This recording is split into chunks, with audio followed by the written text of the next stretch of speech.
Olá, boa tarde. Eu me chamo Camila Gatti Correia e eu vim fazer a minha apresentação sobre predição funcional de sequência. Muitas proteínas já possuem suas funções bem esclarecidas, no entanto, ainda se há muito a descobrir sobre elas. Porém, devido a uma imensurável quantidade de proteínas existentes, se torna inviável uma determinação experimental de todas elas. São, então, estabelecidas etapas para que, por meio de abordagens computacionais, essas funções sejam descobertas. A sequência pré-estabelecida pode ser identificada aqui ao lado direito. A primeira etapa seria o alinhamento por BLAST-P, que é um programa que funciona comparando sequências de determinada proteína a um banco de dados de proteínas que pode ser escolhido. Neste trabalho serão utilizados os bancos de dados NR, UniProt e PDB. Também foram utilizadas as matrizes BLOSUM 62, PAN 250 e BLOSUM 45. Foi observado, principalmente nos bancos de dados GNR, que os organismos que obtiveram a maior cobertura, identidade e similaridade faziam parte do gênero de Drosophila, sendo que a proteína homóloga de cadeia leve de ferritina 2 do organismo de Drosophila melanogaster apresentou uma identidade de 100% em todas as três matrizes. Então, através do alinhamento do BLAST, a gente pode também comparar as diferentes sequências encontradas, tanto por cor, quanto o vermelho é a cor que mais se aproxima da identidade, seguido de roxo, verde e azul, quanto também por cobertura. Além disso, o BLAST também traz uma ideia inicial sobre a família a qual essa sequência pertence. Para terminar a nossa análise quanto à proteína identificada por BLAST, você pode também usar outros programas de alinhamento para colaborar na predição de função de uma sequência. Nesse caso, foi realizado 2 alinhamentos múltiplos, um por Clustal, onde foram alinhadas as sequências dadas pela professora, junto à sequência de FER2LCH, de Drosophila, e um alinhamento local por Promos, para analisar as estruturas secundárias das proteínas. Continuando, foram realizadas pesquisas de semelhanças em bancos de dados. Alguns dos bancos de dados utilizados foram identificados nesse quadrado também à direita. A fim de contar uma história sobre a minha proteína, eu vou organizar por temas dentro das minhas pesquisas realizadas no banco de dados. O primeiro foi a identificação de domínios e famílias. No banco de dados Interpro, a gente consegue observar que a proteína da ferritina 2-LCH faz parte da família das ferritinas, assim como dos domínios Ferritin-like de Iron Domain e Ferritin-protein Domain. Esse banco de dados Interpro também é muito interessante, pois mostra outras fontes citadas que apresentam esses mesmos domínios e família para essa proteína. Falando um pouco mais sobre essa família, ela é formada por proteínas que são as principais proteínas de armazenamento de ferro, não em animais, plantas e micro-organismos. E, além disso, em animais, ela é principalmente citoplasmática.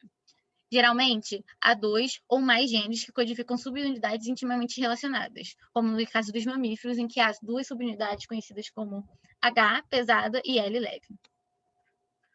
Ainda falando sobre os domínios, aqui nos bancos de dados PIFAN e ProSite, nós achamos algumas informações a mais sobre os domínios Ferritin-like e Ferritin-like de Iron. O domínio Ferritin-like contém ferritinas e outras proteínas estruturalmente semelhantes à ferritina, como membros da família DPS e bacterioferritinas. Já o domínio Ferritin-like de Iron é caracterizado por proteínas feitas por um feixe de 4 hélices em torno de um local de ferro não M não sulfurados. Essas proteínas também possuem a atividade da ferroxidase. Outro banco de dados em que os domínios podem ser verificados é o SMART. No entanto, nenhum domínio foi encontrado para essa sequência. E aqui estão o modelo 3D, né, das proteínas que costumam ser parte desses 2 domínios. Também foram separadas as funções de acordo com os componentes celulares, processos biológicos e funções moleculares. As imagens abaixo foram geradas a partir dos bancos de dados Panther, à direita, e UniProt, à esquerda.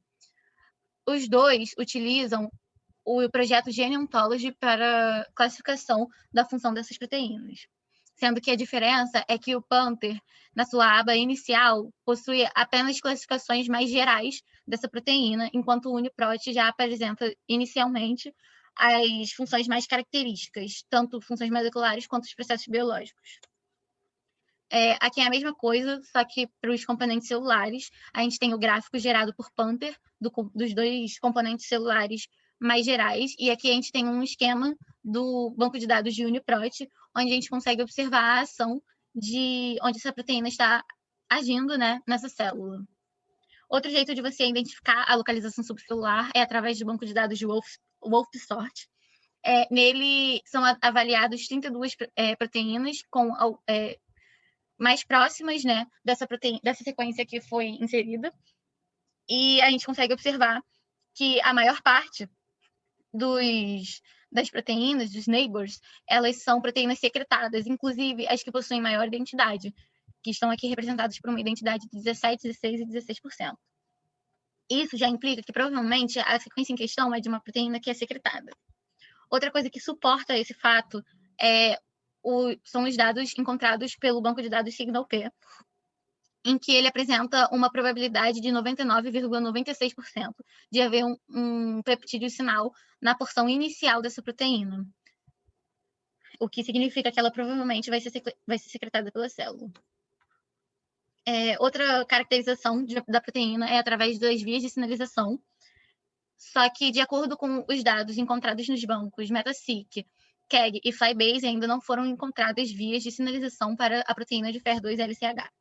Ainda sobre o banco de dados do MetaSeq, eles indicaram que a proteína cobalamin outer membrane transporter de E. coli é a proteína mais próxima da sequência apresentada. No entanto, ela apresenta uma identidade relativamente baixa e também não faz parte de nenhuma da família e dos dois domínios que a proteína em questão participa, o que a torna uma fraca representação das vias de sinalização. E, de qualquer modo, ela também não há uma via de sinalização relacionada nos bancos MetaSeq e KEGG. Também dá para relacionar a interação que a FER2-LCH tem com as outras proteínas. De acordo com o banco de dados String, a maior relação que a FER2-LCH tem é com a FER1-HCH, que é a subunidade pesada da ferritina. Isso suporta os dados encontrados na literatura, que indicam que essas duas proteínas juntas são responsáveis pela formação da holoferritina. Também verifica-se que a FER2-LCH interage bastante com outras proteínas e genes que estão presentes na homeostase do ferro, como, por exemplo, malvólio, transferrina 3, transferrina 1 e proteínas regulatórias de ferro 1A e 1B.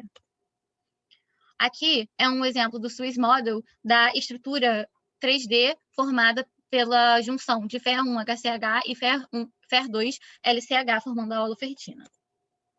A terceira etapa seria, então, a formação da filogenia. Para iniciá-la, foram usadas as proteínas encontradas em BASF-P e alinhadas no aplicativo BioDit e CiaView de duas formas diferentes, Clustal e Muskell. Com esses alinhamentos, foram gerados 2 cladogramas utilizando o método de Poisson. À direita, temos o Poisson-Muskell e à esquerda temos a árvore de Poisson-Clustal. Também foi possível gerar a tabela de pairwise distance, que indica a distância entre as duas espécies. Para essa tabela foram utilizados o alinhamento Clustal. Em seguida, foram realizadas tabelas com um modelo de encontre o melhor modelo de DNA proteína, ou maximum likelihood, para cada uma das árvores. Foram selecionados o modelo de GTT com gama para a determinação da árvore final, visto que não havia disponível no programa MegaX os outros modelos. As árvores foram, então, refeitas, dessa vez, com base no modelo Jones-Taylor-Thornton para cada um dos alinhamentos. Por fim, o processo foi repetido e, dessa vez, os nucleotídeos equivalentes ao gene codificador de cada proteína foi analisado. Nós conseguimos observar que os ramos taxonômicos se mantiveram o mesmo, sendo que, para a árvore proteômica, a maior diferença encontrada foram nos valores de bootstraps, que mesmo assim foram pouco significativos e indicaram que a árvore de Muskell era um pouco mais confiável do que a de GTT Clustal.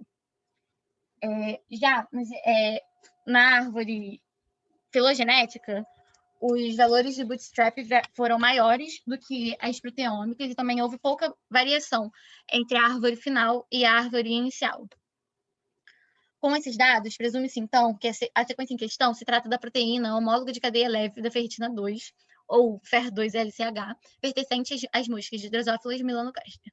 Além disso, pode-se concluir que a sequência analisada, ainda que bem conservada dentro do gênero de Drosophila, é pouco conservada entre os demais organismos. Esse fato é suportado pela literatura, já que o ferro ocupa diferentes funções de acordo com os organismos, por exemplo, em vertebrados ou em invertebrados, ou mesmo até em mamíferos, em que ele há uma grande função de transportador de oxigênio que não se encontra presente em Drosophila.